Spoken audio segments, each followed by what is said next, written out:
ডবকাৰ এগৰাকী মহিলা জুবিন অনুৰাগীৰ ব্যতিক্ৰমী পদক্ষেপ। জুবিনৰ প্ৰতি কিমান মৰম থাকিলে এগৰাকী মহিলা অনুৰাগীয়ে কৰিব পাৰে এই কাম। মোৰ কোনো জাতি নাই, মোৰ কোনো ধৰ্ম নাই।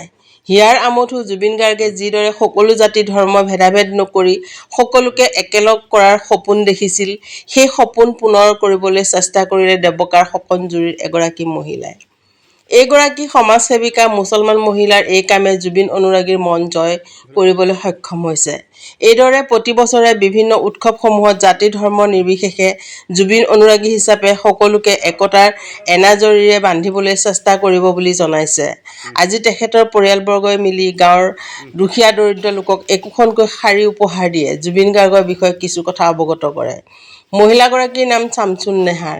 দুৰ্গা পূজাৰ এই সময়ছোৱাত দুখীয়া দৰিদ্ৰ লোকক উপহাৰ হিচাপে কাপোৰ দি আনন্দিত হৈছোঁ বুলি জনাইছে শামছুন নেহাৰে। লগতে দুখীয়া দৰিদ্ৰ লোকসকলে এই উপহাৰ পাই যথেষ্ট আনন্দিত হৈছে আৰু আগন্তুক দিনত এইদৰে জুবিনৰ দৰে মৰম কৰিবলৈ আহ্বান জনাইছে।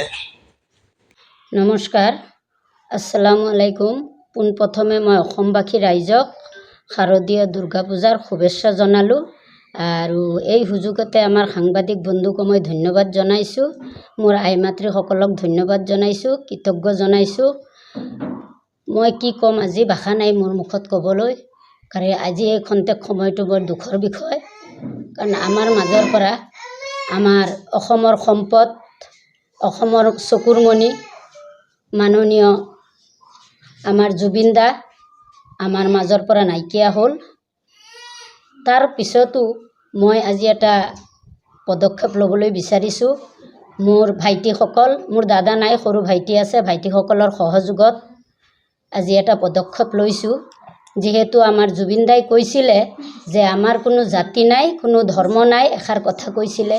সেই কথাখিনি মই আখৰে আখৰে পালন কৰিম বুলি বা কৰিছোঁ ভাবি মই এটা পদক্ষেপ লৈছোঁ যে তেখেতক আজি আমি স্মৰণ কৰি তেখেতৰ শ্ৰদ্ধাঞ্জলি জ্ঞাপন কৰি তেখেতৰ কথাখিনি পালন কৰিবৰ কাৰণে জাতি ভাষা বৰ্ণ নিৰ্বিশেষে সকলোকে একে সমান চকুৰে চাম বা এইখিনি পদক্ষেপ লৈ মই আজি আমাৰ এই অঞ্চলৰ কিছুমান দুখীয়া মহিলাসকলক শাৰদীয়া দুৰ্গা পূজাৰ উৎসৱত মই অলপ সামান্য এটা উপহাৰ এখন শাৰীৰে তেওঁলোকক সম্বোধনা কৰিছোঁ।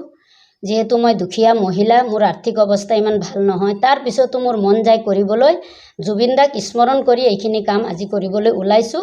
তাত আমি এটা কথা ক'বই লাগিব, মোৰ ভাইটিসকলে মোক ইয়াত সহায় সহযোগ কৰিছে আৰ্থিকভাৱে। গতিকে মই তেওঁলোকক আপোনালোকৰ আগত ধন্যবাদ জনাইছোঁ। মোৰ ভাইসকলক অন্তৰৰ পৰা মই তেওঁলোকক মৰম যাচিছোঁ আৰু তেওঁলোকৰ ওচৰত, মোৰ ভাইটিসকলৰ ওচৰত মই চিৰকৃতজ্ঞ আৰু আশা কৰোঁ ভৱিষ্যতেও মই তেনেকুৱা কিছুমান সমাজৰ কাম কৰি যাম। কাৰণ মোৰ দেউতাৰ এটা উদ্দেশ্য আছিলে মই যাতে সমাজৰ কাম কৰোঁ।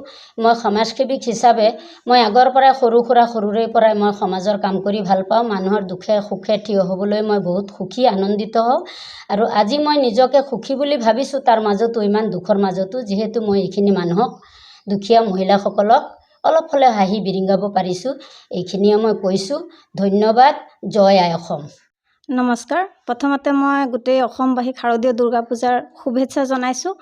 মই এইটোৱে ক'ম, আমাৰ বাইদেউ আনকি ময়ো, আমি সকলোৱে জুবিন অনুৰাগী হওঁ, সেইবাবে আমি সকলোৱে মিলি পদক্ষেপ এটা লৈছোঁ। তথাপিও আমাৰ বাইদেউ অতিকৈ জুবিন অনুৰাগী হয়, সেইবাবে তেখেতে এটা সামান্য উপহাৰ আগবঢ়াইছে জাতি ধৰ্ম বৰ্ণ নিৰ্বিশেষে। এইখিনিয়ে মোৰ ক'ব লগা আছিলে আপোনালোকৰ সন্মুখত। নমস্কাৰ। বাইদেৱে সহায় কৰিছে আজি জুবিন দাৰ নামত, সেইটোৱে বাইদেউক আমি ধন্যবাদ জনাইছোঁ। নমস্কাৰ। মই অল অসমক জনাব বিচাৰিছোঁ যে আজি আমাৰ মাজত জুবিন দা নাই। ইয়াৰ অনুৰাগী আছিল আমাৰ বাইদেউজনী আৰু শামছুন নেহাৰ হয় তেখেতৰ নামটো। গতিকে আমিও জুবিন দাৰ হয়, কিন্তু আমাৰ ইয়াৰ মাজত গৰীব দুখীয়াকেইটা আছে। তেখেতসকলক বাইদেৱে যে এখনকৈ চাৰি দিলে, জুবিন দা নাই আমাৰ মাজত, আৰু কি ক'ম, দুখৰ কথা। আমাৰ সম্পদ এখন হেৰালোঁ আৰু এনেকা বছৰে বছৰে আমাৰ সমাজ সেৱক হয় বাইদেউ, সমাজৰ বহুতো উপকাৰ কৰিছে আৰু আগে পিছে কৰিয়ে আছে, আগন্তুক দিনে কৰিব, সেইটো মই আশা ৰাখি মই